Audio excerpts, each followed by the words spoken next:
ஓட்ட சட்டி தாத்தா குழம்பு வைக்க போறாரு. ஓட்ட சட்டியில் பக்குவமாக பக்காவாக வச்சு கொடுப்பேன் நான் சமையலில்.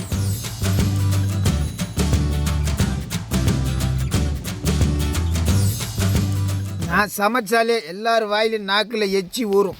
துப்புறதுக்கா? மீன் 65 வறுவல் நல்ல வித்தியாசமாக இருக்குங்க. தவாவில் போட்டிருந்தோம்னா கூட இந்த அளவுக்கு மசாலா ஒட்டி இருக்குமான்னு டவுட்டு தான். ஆனால் இதில் அப்படியே மசாலா அப்படியே எல்லாம் சேர்ந்து நல்ல மொறுமொறுப்பாகவும் சிறு காரம் ஏற்ற மாதிரி புளிப்பு சூப்பராக இருக்குங்க. இன்னும் ஸ்பெஷலாக சொல்லணும்னா ஃப்ரெஷ்ஷான மீன், அதுக்கு உண்டான சுவை மாறவே இல்லை, சூப்பராக இருக்குது. இல்லை சாங்க, இது கடல் எண்ணெயா? இல்லைங்க, நன்னாரி சர்பத்துங்க. எதுக்கு இது? பசங்கள்லாம் வெயில் இருக்காங்க. அது குறிப்பாக சொல்லணும்னா மயிலங்குப்பத்துலேருந்து 2 பேர் ரொம்ப டார்ச்சர் கொடுக்குறாங்க. அவங்களுக்காகவே சர்பத் வந்து தயார் பண்ண போகிறேன். இதில் இருந்த எசன்ஸ் ஃபுல்லாக வேறு பாத்திரத்தில் மாற்றியாச்சு. இதில் இவங்களுக்காக அவங்க இடத்துல கொண்டு போய் சர்பத் கலக்கி கொடுத்தா தான் அவங்க நம்புவாங்க. சர்பத் நான் ரெடி பண்ணுறேன். இது சாங்குன்னு சர்பத். இன்னும் எதாவது கவர் பிரிக்கிறீங்க? மஞ்சா கலர் மஞ்சள் வண்ணம் தண்ணி சர்பத் கலர் கொடுத்தா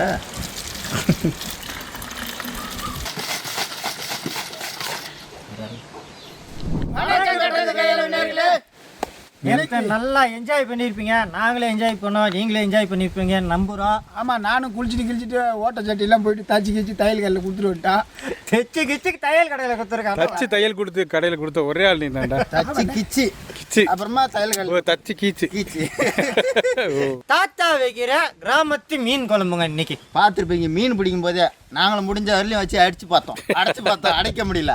ஆனால் சட்டியை பாருங்க, அவரை மாதிரியே வந்து ஓட்ட சட்டி எடுத்துன்னு வந்துட்டாருங்க. ஐயோ, வீரில் விட்டுருக்க.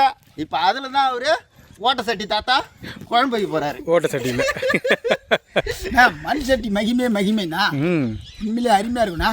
பக்குவமாக பக்காவாக வச்சு கொடுப்பேன் நான் சமையலில். மீன் குழம்பு வந்து விரும்பி சாப்பிட்றா என்னுடைய தீவிர கட்டுறது கையில் விருந்தினர்களுக்கு இன்றைக்கி வான்ற மாதிரி ஒரு மீன் குழம்பை தயார் பண்ணி கொடுக்க போகிறோம். எப்படின்றத மட்டும் பார்க்கலாம். நம்ம மீன் பிடிச்ச 3 பேருக்கும் 3 சமையல் அவங்கவுங்களே பிரிச்சுக்கிட்டாங்க. ஸோ நம்ம கட்டுறது கையில் குடும்பத்தில் நான் சமைக்கலண்ணா. ஸோ அதனால் இந்த வீடியோவில் உங்களுக்கு ஒரு போனஸுங்க. அது என்னன்னு பார்த்தீங்கன்னா நன்னாரி சர்பத்.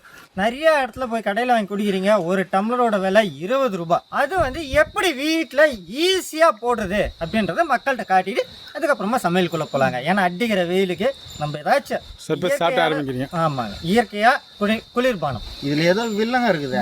இந்த சர்பத்து பானம்லாம் நிறைய ட்ரிப்பு நம்ம சாப்பிட்ருக்கோம். அதுதான் ஒரு கமெண்ட்ல இன்னைக்கு என்ன புதுசாக கொண்டு அந்த சர்பத்து பானத்தை வீடியோவில் கலக்குறீங்க? இல்லை, நம்ம கமெண்ட்ல வந்து ஒரு நண்பர் கேட்டார், நீங்கள் இடையில சமைக்கும் போது சர்பத் குடிக்கிறீங்க, எங்களுக்கு அதனுடைய அளவுகள் தெரியல அப்படின்னாரு. அந்த நண்பருக்காக ஸ்பெஷலாக இன்னைக்கு காட்டு. அப்போ மக்களை இன்னொரு விஷயம் என்னன்னு கேட்டிங்கன்னா, கேமராமேனும் மாஸ்டரும் சாப்பிட்டாதான் நாங்கள் சாப்பிடுவோம். கண்டிப்பா நான் ரெடி. ஏன்னா இவங்க முன்னாடி தான் சர்பத்தே போடப்போம். ஆமாம், உங்கள் முன்னாடி தான் போட போகிறோம். அப்புறம் என்ன அதில் ஏதோ கலந்து முன்னாடி போடுவேன், அங்கே போயிட்டு வாடான்னு சொல்லிட்டு வேற ஏதாவது போட்டுட்டு நீங்கள் எங்கேயுமே போக வேண்டாம், இங்கேயே இருங்க. வா, வாசம் வந்து பார்த்தீங்கல்ல, பார்த்தேன். என்ன வாசம் வந்துச்சு? நன்னாரி தான் வாசம் தான். அப்புறம் என்ன வைங்க. அப்படியே நான் சர்பத் வச்சது உங்களுக்கு தரேன். சர்பத்து வைக்கிறேன். சர்பத் சட்டியில் செய்கிறீங்களா? சட்டியில சர்பத் செஞ்ச ஒரே மாஸ்டர் யாருன்னா இவரா தான் இருப்பாரு, தெரிஞ்சுங்க. இதுலயே வந்து இனிப்பு இருக்குங்க, அதனால அளவா சேர்த்துக்கணும். ஒரு ஆளுக்கு இதுல இந்த மூடியில 3 மூடி இருந்தா போதுமானது. 1 டம்ளருக்கு சர்பத்துக்கு சர்பத்து கிடையாது. சர்க்கரையை கொஞ்சமாக போட்டு மஞ்சத்தூளை கொட்டி அழகாக எடுத்துட்டு வந்து. ஏன்னா குடிச்சாலே வச்சு தூள் ஆட வச்சு சர்பத்து ஆடுதான். புரியுதா? ஏய், நான் எங்கிட்ட தான் குடிக்க சொன்னீங்க, அப்புறம் நீங்களே குடிச்சிட்டு பேசிட்டு இருக்கீங்க. நன்னாரி வந்து ஊற்றும் போது அவ்வளோ டைட்டாக இறங்கும்னா நம்ம ஜீரோ தண்ணி எப்படி இருக்கும் அப்படி இருக்கும். இது என்ன பச்சை தண்ணி மாதிரியே ஊற்றுறாரு, அது கூட தெரியல உனக்கு. தம்பி, சர்பத்து பார்த்தோம்னா 2 கலரில் வருதுங்க. ஒன்று சிவப்பு கலர், அது வந்து எதுக்காகனா கடையில் வியாபாரம் பண்ணுறவங்க திக்னஸாக இருக்கிறதுக்காக வரும். 2வது பார்த்தோம்னா மஞ்சள் கலர், அது இந்த மாதிரி தான் இருக்கும்.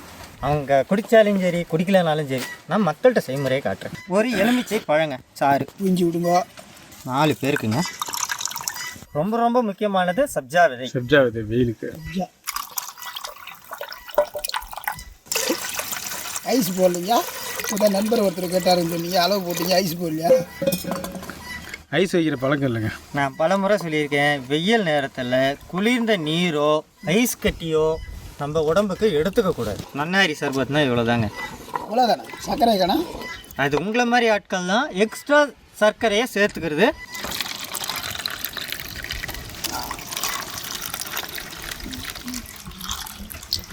நான் சொன்ன மாதிரி 4 பேருக்கு வந்திருக்குங்க. இதில் உங்களுக்கு ஒரு 1/2 டம்ளர் வச்சுருக்கேன். அவர் கொடுக்கும் முதல்ல.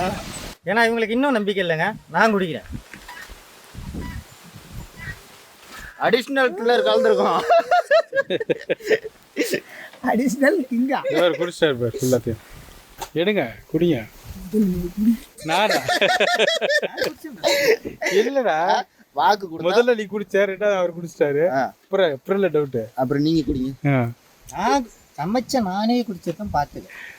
நான் குடிச்சு யார் வீடியோ எடுக்கிறது?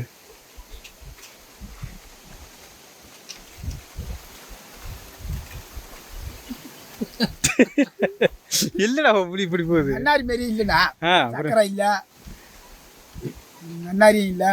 தம்பி எப்பவுமே எக்ஸ்ட்ரா சர்க்கரை சேர்த்து குடிப்பாருன்னு நம்ம மக்களுக்கே தெரியும். இன்னும் கையில் குடிச்சிட்டு வரையும். நாளைக்கு குடிக்கலாம்ல. ஓ நல்லா இருக்குண்ணா. ஓ அண்ணா கண்டுபிடிச்சிட்டேண்ணா. என்ன போட்டிருக்காங்க? நம்மளோட ஃபேவரட் கேசரி கலர் பார்த்துருக்கியா? அதை சேர்த்துருக்காங்களா? அதை கலந்துருக்காங்க போல இருக்குண்ணா. மண்ணில் பிறந்த ஒவ்வொரு மனிதனும் மறக்க முடியாத ஒரு மனமான மீன் குழம்பு தான் கிராமத்து செய்முறையில் வைக்க போகிறோம். மனித நேயத்துக்கு மண் வாசனையோட ஒரு கதை ஒன்று சொல்கிறேன்னா. மனித நேயத்துக்கு மண் வாசனையோட ஒரு கதை. ஒரு அப்பா வந்து ஒரு பெண்ணை வந்து திருமணம் செய்து கொடுத்தாங்க. எல்லா அப்பாவும் திருமணம் செய்து தான் கொடுப்பாங்க. அதைத்தான் நானும் சொல்கிறேன். திருமணம் செய்து கொடுத்தாங்க. பொண்ணை வீட்டிலே வச்சிருக்க முடியாது இல்லை, பௌத்தில் நெருப்பு கட்டின மாதிரி இருக்கும். யாருக்கு? ஒன்று மாதிரி ஒரு பையனுக்கா? வீட்டுக்கு வந்துருக்கோம். யாவது ஒத்துக்கிறீ அப்படியாவது கல்யாணம் ஆகட்டும். கல்யாணம் பண்ணி கொடுத்தாங்க. போகும்போது மறு வீட்டுக்கு போகும்போது தன் அப்பா சொல்கிறாரு அவன் பொண்ணை பார்த்து, அம்மா அங்கே போயிட்டு உங்கள் கணவர் உங்கள் மாமியா எப்படி உங்களை பார்த்துக்கிறாங்க அப்படின்றத உங்களை சந்தோஷமாக பார்த்துக்கிட்டாங்கன்னா எனக்கு வந்து நீ பேனாவில் கடிதம் எழுது. அப்படி உங்களை ரொம்ப கஷ்டப்படுத்துகிறாங்க, உங்களை சரியாக பார்த்துக்கல, உனக்கு மரியாதை கொடுக்கல அப்படின்னா பென்சிலால் கடிதம் எழுது அப்படின்னு அவங்க அப்பா சொல்லி அனுப்பிச்சிருக்காங்க. பெண்ணும் போச்சு, கணவரோட சந்தோஷமாக வாழ்க்கையை தன் இல்லற வாழ்க்கையை ஆரம்பித்தாங்க. 6 மாத காலமாக போய் கொண்டிருந்தது. 6 மாத காலமாகிவிட்டது. அப்பா மகளிடமிருந்து கடிதம் வராதா அப்படி என்று நினைத்து கொண்டிருந்தார். அந்த நேரத்தில் திடீரென்று ஒரு நாள் கடிதம் தேடி வந்திருந்தது. அப்பா முகத்தில் ரொம்ப சந்தோஷம். அப்பா கடிதத்தை பிரித்து பார்த்த உடனே ஒரே முகத்தில் ஒரே மகிழ்ச்சி. ஏன்னா பெண் வந்து பேனாவில் கடிதம் எழுதியிருந்தாங்க. என்ன சொல்லியிருந்தாங்க? பேனாவில் கடிதம் எழுதியிருந்தால் நீ சந்தோஷமாக இருக்கிறதா அர்த்தம், நீ பென்சிலில் கடிதம் நீ கவலையோடு இருக்கிறதா அர்த்தம் என்று அவர் சொல்லி அனுப்பிச்சிருந்தார். அப்பா நான் இங்கு சந்தோஷமாக இருக்கிறேன், நீங்கள் சந்தோஷமாக இருக்கிறீங்களா? அப்பா அம்மா நல்லா இருக்காங்களா? என்னை வந்து எங்கள் மாமனார் நன்றாக மரியாதையுடன் பார்த்து கொள்கிறார். என் கணவன் நீதான் தெய்வம் என்று என்னையே உலகமாக சுற்றி கொண்டு இருக்கிறார் அப்படி என்று எழுதிய அந்த பெண் லாஸ்ட் ஒரு வரியில், அப்பா எங்கு தேடி பார்த்தும் பென்சில் கிடைக்கவில்லை, அந்த ஒரே காரணத்தால் நான் பேனாவில் எழுதி முடிக்கிறேன் அப்பா என்று அந்த பெண் அறிவித்திருக்காங்க. ஒவ்வொரு ஆணும் இன்னைக்கு நேர்மையாக வெளியில் போகிறதுக்கு காரணம் யாருன்னு பார்த்தா ஒரு பெண்ணு தான். எந்த கவலையாக இருந்தாலும் கஷ்டங்களாக இருந்தாலும் வீட்டில் வந்து அதை எல்லாத்தையும் மறைச்சி, பிறந்த வீட்லேயும் சரி புகுந்த வீட்லேயும் சரி, இந்த பக்கமும் மன கஷ்டமும் இல்லாத இந்த பக்கமும் கஷ்டம் இல்லாத ஒரு பெண் தன்னுடைய சுமைகளையும் தன் சொந்த துக்கங்களையும் ஒரு கடிதத்தில் முடிக்கிறாள். அதுதான் பெண்ணுடைய குணமும் மனமும். இப்போ மண் வாசனையோட ஒரு கதை கேட்டிருப்பீங்க. இப்போ மண் வாசனையோட ஒரு மீன் குழம்பு மண் சட்டிலே வச்சு தரப்போகிறாரு ஓட்ட சட்டி தாத்தா. அதுக்கு தேவையான பொருளை பார்க்கலாம் வாங்க. சுத்தமான கடலெண்ணெய், கடுகு கலப்பு, பச்சை மிளகாய், வெட்டி வச்ச சின்ன வெங்காயம், உரிச்ச பூண்டு, மங்களகரமான மஞ்சத்தூள், குடும்ப மிளகாத்தூள், கல் உப்பு, வெட்டி வச்ச தக்காளி பழம், புளி கரைச்சல், கருவேப்பிலை, நம்ம கம்மா மீன் பக்காவாக கழுவி சுத்தம் பண்ணி க்ளீன் பண்ணி வச்சுருக்கோம். மண் சட்டி நல்லா பக்காவாக சூடாகிடுது. இந்த நேரத்தில் 1 கிலோ கம்மா மீன் எடுத்திங்கனாலும் எந்த மீன் எடுத்தாலும் 100 கிராம் ஆயில் சேர்த்துக்குங்க. எண்ணெய் நல்லா சூடாகிடுது. இந்த நேரத்தில் 1 டேபிள் ஸ்பூன் கடுகு கலப்பு, ஒரு 4 பச்சை மிளகாய், ஒரு 1/4 கிலோ சின்ன வெங்காயம்,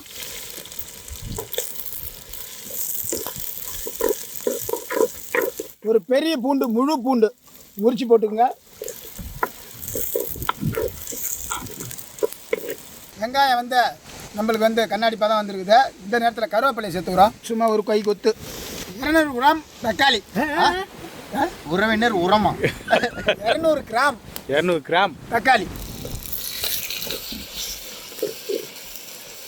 தக்காளி நல்லா குழஞ்சி வரணும். அதனால் இப்போவே நம்ம கல் உப்பை கொஞ்சம் சேர்த்துக்கிறோம்.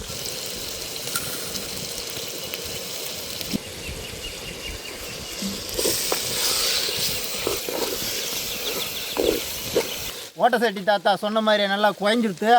இப்போ இது மஞ்சத்தூளை எத்தனை ஸ்பூன் போடணும் தாத்தா? 1 ஸ்பூனு. 1 டேபிள் ஸ்பூன் போடுறாரு. குடும்ப மிளகாத்தூள்ண்ணா. இதில் எல்லாமே அரைச்சி செட்டாகவே இருக்கும். என்னென்ன இருக்கும் பிள்ளைங்க? மல்லி, மிளகாய், பெருங்காயம், மஞ்சள், இன்னும் நிறைய ஐட்டங்கள்லாம் இருக்குண்ணா. இருக்கு. இப்போ நம்ம வேலை இருக்கனால நம்ம அப்புறம் பேசுவோம். அரைச்சி வச்சுக்கோங்க. ஒரு கரெக்டாக ஒரு 3 டேபிள் ஸ்பூன் குடும்ப மிளகாத்தூள் இறக்குறோம். இந்த நேரத்தில் கொஞ்சமாக தண்ணி சேர்க்குறோண்ணா. கலக்குங்க. இப்போ வந்து நம்மளுக்கு எந்த அளவில் குழம்பு வேணுன்றது தெரிஞ்சு போச்சு. இப்போ இன்னும் கொஞ்சம் நம்ம குழம்பு வேணுன்ற அளவுக்கு தண்ணி ஊற்றிட்டு அடுத்தது கொஞ்சம் கொதிக்கிறதுக்கு முன்னாடி புளி தண்ணி சேர்த்துக்குவோம். என்னென்ன சேர்த்துருக்காங்க அதில்? மல்லி, மிளகாய், சோம்பு, சீரகம், கடலைப்பருப்பு, உளுத்தம்பருப்பு, அரிசி, பெருங்காய கட்டிங்க, மஞ்சள் கட்டி, இதெல்லாம் சேர்த்தா குடும்பத்தூள்.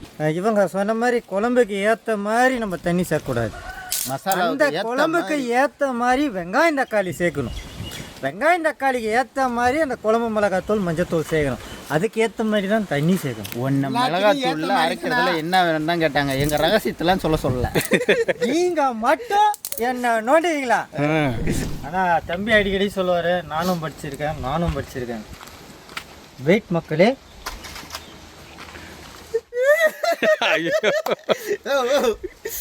ஐயோ சாம்பார் தூளா?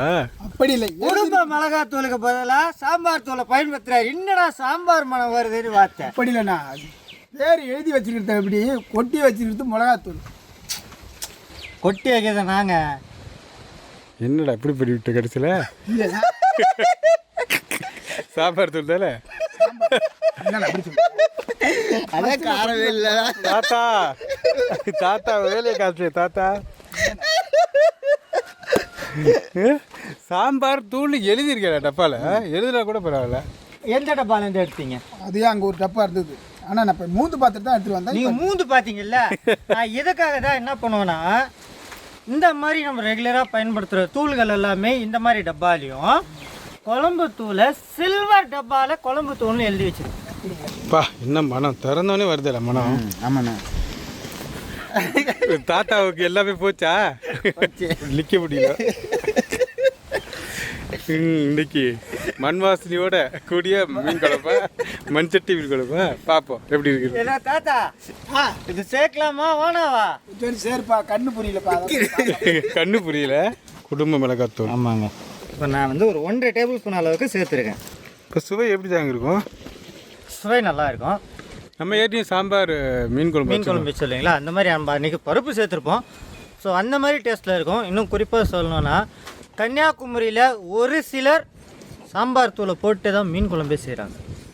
அதோட சுவையே வந்து வித்தியாசமாக இருக்குன்னு சொல்லுவாங்க. ஸோ இதில் பார்த்தோம்னா குழம்பு தூளும் சேர்த்துருக்கோம், சாம்பார் தூளும் சேர்த்துருக்கோம். கண்டிப்பாக ஒரு வித்தியாசமான சுவையில் தான் இந்த மீன் குழம்பு வரும். ஏன்டா நீ சொல்லவே தேவையில்லை, கண்டிப்பாக வித்தியாசமாக தான் இருக்கும். ஏன்னா 2 தூள் புளி கரைச்சல். நீங்கள் ஒரு எலுமிச்சம்பழம் சைஸில் புளி எடுத்து கரைச்சி ஊற்றி. இன்னும் நீ சொல்லித்தர்ற.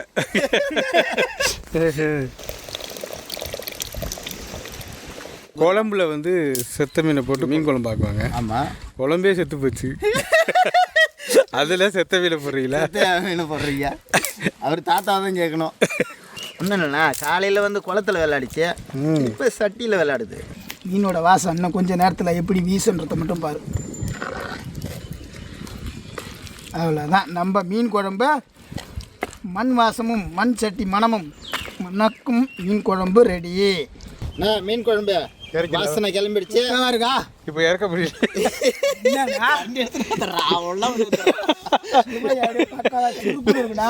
இல்லை இறக்க முடியல. இப்போ இறங்க இல்லை, கைப்பிடித்தலையா தூக்கிட்டு போயிட்டால. ஐயா எப்படி இறக்கும்? இப்போ எப்படி இறக்குறன்றத மட்டும் பார்க்குறேன். இப்படி ஏதாவது எல்லா கொலையாக பிரிச்சுட்டு வருவா. ஆல்ரெடி மறுபடியும் வெயிச்சு அவுக்க போகிறாட்டா. மீன்பிடி அவுத்த மாதிரி இது இறக்க போகிறான். என்னண்ணா புண்ணா சட்டு மணக்குதுன்னு சொல்ல போகிறாங்க மட்டும் இப்படி தூக்கிட்டு போடல வளர்க்குது.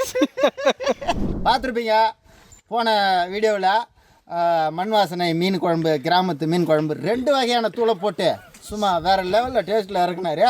இப்போ பாருங்க, அடுத்தது அதே கம்மாய் மீனில் இன்னொரு மாஸ்டர் புதுசாக வந்திருக்காரு.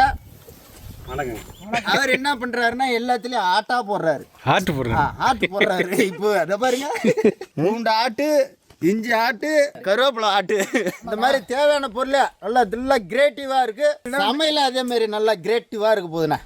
வாழணும், மூடணும், நல்லா வாழணும். எதிரி பொறாம படுற அளவுக்கு வாழணும். ஆனா சாவணும், எதிரிய அழற அளவுக்கு சாவணும். எதிரியே கண்ணீர் சிந்துற அளவுக்கு சாவணும். அதுல எவ்வளவு பெரிய அர்த்தம் இருக்கு. நீ பாட்டி சாதாரணமா காமெடி பண்ணி விட்டேன். கரெக்டாக சொல்லியிருக்காருங்க. ஒன்றும் இல்லை, நீ பண்ற மீன் குழம்பு வச்சு கொடுத்தாலே போதும், கண்ணீர் சிந்திரும். செக்குன்னா சமையல் என்னங்க, பூண்டு அரவை, இஞ்சி அரவை, கரம் மசாலா, மல்லித்தூள், மல்லி இலை, முட்டை, எலும்புச்சம்பளம், தனி மிளகாய்த்தூள், சோள மாவு, அரிசி மாவு, காஷ்மீரி மிளகாய்த்தூள், பச்சை மிளகாய், கருவேப்பிள்ளை, மிளகுத்தூள், உப்புத்தூள், மல்லித்தூள், மஞ்சள் தூள், சோம்புங்க. கம்மா மீன் நம்ம பிடிச்சதுல பெரிய மீனுங்க. இது வந்து டபுள் எக்ஸல்ண்ணா. ஆமாம், பெரிய ஜிலேபி மீன் கிடச்சிருந்துச்சுன்னா மீனுக்கு மேலே கோடு போட்டு அதுக்கு மேலே நம்ம மசாலா போடலாம். நம்மளுக்கு கிடைச்சதெல்லாம் சின்ன சின்ன மீன் தான், மீடியம் சைஸ் தான். ஸோ அதனால் மசாலா ரெடி பண்ணிவிட்டு அதுக்கு மேலே மீனை கொட்டி ஊற விடலாம். நம்மளுக்கு 2.5 கிலோ மீன் கிடச்சிங்க. அதில் 1/2 கிலோ மீன் சூப்பாச்சு, 1 கிலோ மீன் கிராமத்து முறையில் மீன் குழம்பாச்சு. அடுத்து இருக்க 1 கிலோ மீன் இப்போ வறுவல் 65 ஆக போகுது. அதுக்கு பொருள்கள் சேர்க்க போகிறாருங்க. மஞ்சத்தூள் அரை ஸ்பூன் உன்னபடியே டாப்பா இருக்கவா, உலக்கே டஃப் கொடுக்குறா. அரை ஸ்பூன் மிளகாத்தூள் 1 ஸ்பூன், மிளகாத்தூள் 1 ஸ்பூன், காஷ்மீரி மிளகா தூள் 2 ஸ்பூனு, ஜீரகத்தூள் 1 spoon, garam masala 1 spoon, 2 spoon அரிசி மாவு. ஸ்பூன் சொல்லி பழக்கப்படுத்துங்க. 2 கரண்டி அரிசி மாவு. கரண்டியில் அண்ணன் கரண்டி இருக்கு, டேபிள் கரண்டி. கார்ன்ஃப்ளவர் அதே அளவு போட்டுங்க, 2 கரண்டி. சோள மாவு நீங்கள் தேக்கரண்டின்னு சொல்லலாம். இப்போ இல்லை, தேக்கரண்டினா சின்னதுக்கு சின்ன கரண்டி சொல்லலாம். ஒரு கைப்பிடி கொத்தமல்லி. கிராமத்து முறையில் சென்றாய் மீன் குழம்பு வச்சா மல்லித்தலை வெட்டி கொடுத்தேன். எனக்கு இதெல்லாம் தேவையில்லைன்னு போயிட்டேன். அதை நான் யூஸ் பண்ணுறேன்னு எடுத்துகிட்டு வந்து சேர்க்குறாரு. 65 4 பச்சை மிளகா. இன்னும் மிரட்டுற மாதிரி இருக்கே. ஆட்டு போட்ட கருவேப்பிலை. பச்சை சீரகம் 1/2 ஸ்பூனு. பார்த்துங்க பேர் பார்த்துங்க. இதான் காய் வெட்டிட்டு இருக்கும்போது தேவையான பொருள் எடுத்து வைடா தம்பின்னு. சீரகம்னுங்க, பச்சை சீரகமா கருப்பு சீரகம்மான்னு கேட்பேன். அது சோம்பா சீரகம்மான்னு கேட்க மாட்டேன். பச்சை கருப்பு. இந்த மாதிரி ஆட்கள்லாம் எங்கள் கூட தானே இருக்கிறாங்க, தேடி வராங்க நம்மளுக்கு. மல்லித்தூள் 2 ஸ்பூன் போட்டுங்க. மல்லித்தூள் 2 ஸ்பூன். மிளகாத்தூள் கொஞ்சம் சேர்த்துங்க. காரம் ஒரு அளவு சேர்த்துங்க. இஞ்சி 1/2 ஸ்பூனு. யாரை அனுப்பணும்? நல்லா தான் அனுப்பணும். பூண்டு அதே அளவு 1/2 ஸ்பூனு. இதே தலைமை உடைக்கிறீங்களே, மற்ற உடச்சிடக்கூடாதுண்ணே. நீங்களே உடச்சிப்பீங்க. நம்மளே உடச்சிக்கோம்ண்ணே.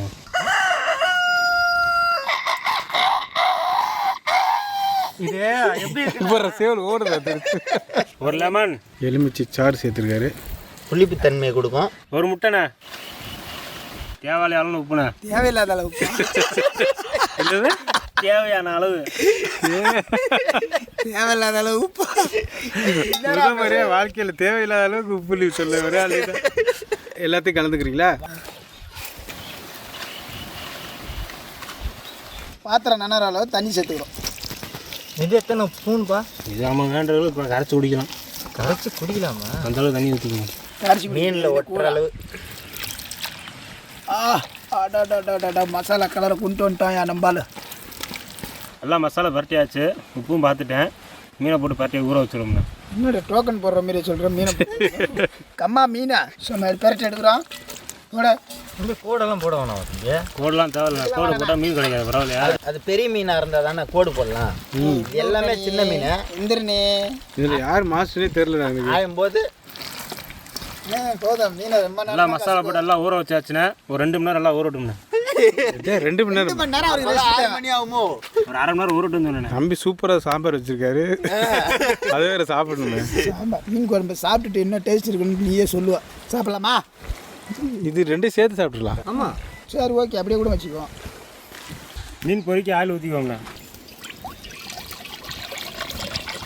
நல்லா ஒரு 1/2 மணி நேரம் ஊறி வச்சுனேன் மீனை. சரிங்க. எண்ணெயில் போட்டு எடுத்துக்கோங்கண்ணே. வேற வச்சு ஆமாம் நீனே வச்சுருங்க. சரிங்க, அதுக்கெல்லாம் பயப்பட மாட்டேன் மதுரைக்காரன். அப்படிதானா?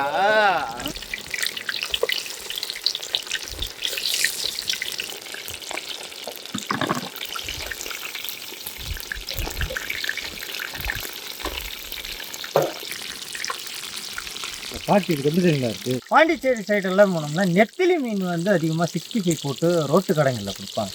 ஸோ இந்த பொரியிற ஸ்டைலில் பார்த்தோம்னா அப்படி தாங்க இருக்குது.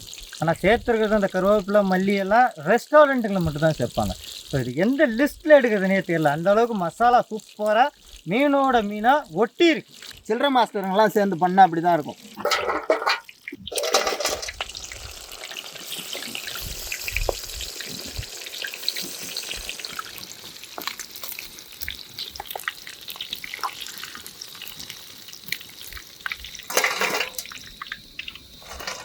ஒரு பக்கம் சாம்பார் மீன் குழம்பு இவங்களுக்காக வேண்டியே காத்துட்ருக்கு.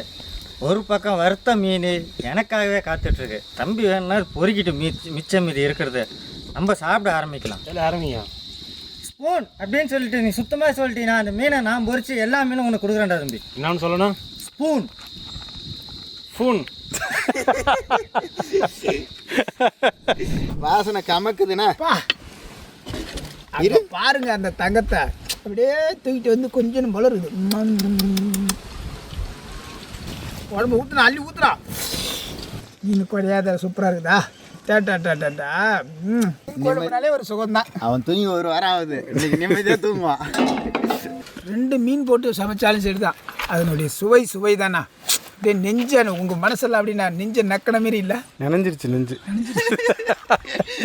அந்த அளவுக்கு நீங்கள் போட்டிருக்கீங்க. போதுமா வறுவல்? தம்பிங்க சார்பெல்லாம் சேர்த்து நான் சாப்பிட்றேங்க. மொத்தம் நான் பிடிச்ச மீனில் கால்வாசி மீன் தாங்க இது. நான் சமைச்சாலே எல்லாரும் வாயிலும் நாக்கில் எச்சி ஊறும். ஊறுதுடா துப்புறதுக்கா? துப்புறதுக்காக கேட்டேன். இப்படி இல்லைண்ணா மீன் முள்ளதான் கீழே துப்போங்க. ஓ அப்படி சார். எல்லாம் சாப்பிட்டுட்டு சொல்லுவாங்க. தம்பி சூப்பராக இருக்குண்ணா மீன் குழம்பு. எதிரே பார்க்கலாம். நீங்கள் சமைச்சவர் பேசக்கூடாது, கூட இருக்கவங்க தான் பேசணும். இல்லை நான் சொல்லிடுறேன் என்னுடைய சொல்ல. நீங்கள் சொல்லக்கூடாதுட்டானே உண்மையிலே. ஆனால் தம்பி திறமை சூப்பர்ண்ணா. என்னன்னு கேட்டீங்கன்னா, ஒரு கையாளி சாப்பிட்டோம்னா சாம்பார் வாசனை அடிக்குது, இன்னொரு கையாளி சாப்பிட்டோம்னா மீன் குழம்பு வாசனை அடிக்குது. இப்போ ஒரே குழம்புல 2 மீன் குழம்பு பண்ணியிருக்கு. சாம்பார் பாதி, குடும்ப மிளகாத்தூள் மிளகாத்தூள் பாதி. அந்த அளவு. ஆனால் டேஸ்ட் வந்து விட்டு கொடுக்கல. நான் ஒன்றுக்கு விட்டு கொடுக்கல. அப்படியே ஏர் மாடு 2யும் கட்டி ஓட்டினோம்னா எப்படி போகுது அதே மாதிரி ஈக்குவலான டேஸ்ட் வந்துட்டுண்ணா. ஈக்குவலாக டேஸ்ட். மண் வாசனை மாறாமல் வந்துருக்கு. மாஸ்டர் பாலா சமைச்ச புரியல பொரிச்ச மீன் அது பாப்போம்ண்ணா. பெருமாளே உள்ள என்னென்ன பண்ணுதுண்ணா உள்ள. அப்படி மீனுலாம் மீன் தான். அந்த மீன் உங்களுக்கு எடுப்பா. எப்படி ஃப்ரெஷ்ஷாக இருக்குது பார்த்தீங்கன்னா. சரியான மீனுங்க. பொரிச்ச மீன் நல்லா சும்மா இதயத்தெல்லாம் போட்டு சமைச்சிருக்காப்புல. அருமையாக இருக்குதுண்ணா. அருமையாக இருக்கா? சூப்பராக இருக்குது. ஆனால் இன்னொன்று, இது முள்ளு உள்ள மீன், சின்ன மீன் தான், ஒரு நடுத்தரமான பருவமான மீன். இதை சாப்பிட்றவங்க பாதுகாப்பாக சாப்பிடணும். அந்த மாதிரி செஞ்சோம்னா காரணம் என்னங்க கேட்டால் இதில் முள் இருக்கும். அந்த முள்ளை கடித்த உடனே மரன்னு மென்னோம்னா அது அப்படியே நுறுங்கி உள்ளே போயிடுது. சூப்பராக இருக்குண்ணா. வறுவல் நல்ல வித்தியாசமாக இருக்குங்க. தவாலை போட்டிருந்தோம்னா கூட இந்த அளவுக்கு மசாலா ஒட்டி இருக்குமான்னு டவுட்டு தான். ஆனால் இதில் அப்படியே மசாலா அப்படியே எல்லாம் சேர்ந்து நல்ல மொறுமொறுப்பாகவும் சிறு காரம், இந்த புளிப்பு ஏற்ற மாதிரி புளிப்பு சூப்பராக இருக்குங்க. இன்னும் ஸ்பெஷலாக சொல்லணும்னா ஃப்ரெஷ்ஷான மீன், அதுக்கு உண்டான சுவை மாறவே இல்லை, சூப்பராக இருக்குது. தம்பி சொன்ன மாதிரி இந்த பெரிய சைஸ் மீன் மட்டும் நம்ம முள்ளை பிரிச்சுட்டு குழந்தைங்களுக்கு கொடுக்கலாம். ஏன்னா நம்ம சூப்பில் போட்டது சின்ன மீன், அடுத்து குழம்புல போட்டது அதோட கொஞ்சம் தான் பெரிய மீன், அது முள்ளெல்லாம் சாப்பிடலாம். இதை சாப்பிடும்போது சப்போஸ் பல்ல குத்துறதுக்கோ நம்ம நாக்கில் குத்துறதுக்கோ வாய்ப்பு உண்டு. பார்த்து குழந்தைங்களுக்கு எடுத்து கொடுங்க. டாப்பு டக்கரா இருக்குண்ணா, ஓரணியா அருமையா அட்டகாசமா குஜாலாக்கிதா இது பொறுத்து வேற லெவலில். ஏரியாவில் ஒரு தடவை இந்த மாதிரி வந்து ஒரு நாளைக்கு செஞ்சு கொடுங்கன்னு கேட்குறாங்க ஒருத்தவங்க. அது கேட்குறாங்க. தூள் போட்டு அப்படியே நம்ம 65 பாலா பொரிச்சு கொடுத்து சும்மா பின்னிட்டாரு. வேற லெவலு.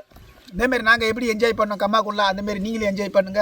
மீன் குழம்பு மேலே அருமையாக இருக்குண்ணே. ஒரு மதுரையில் சாப்பிட்ட மாதிரி இருக்குண்ணே. தண்ணி மீன் குழம்பு எப்படி இருக்குமோ அதே மாதிரி சூப்பராக இருக்குண்ணே சாப்பிடுறது. இல்லை 2 தூள் போட்டாரே உங்களுக்கு ஓகேவா? எனக்கு கரெக்டாக இருக்குண்ணே. எல்லாம் கரெக்டாக மதுரையில் சாப்பிட ஹோட்டலில் போய் சாப்பிட்டா அந்த மாதிரி கரெக்டாக இருக்குண்ணே. சூப்பர். நேத்தோட சமையலும் பார்த்து என்ஜாய் பண்ணியிருப்பீங்க. நீங்கள் என்ஜாய் பண்ணதை விட நாங்களும் நல்லாவே என்ஜாய் பண்ணோம். இன்றைக்கி சமையல் பார்த்தீங்கன்னா நல்ல கலகலப்பாகவும் ஒரு காமெடியாகவும் போச்சு. இதையும் நீங்கள் இன்றைக்கி என்ஜாய் பண்ணியிருப்பீங்க. இதே மசாலாக்கள் போட்டு நீங்களும் வீட்டில் சமைச்சு பாருங்கள், இதோட சுவை உங்களுக்கு அப்படி இருக்கும்.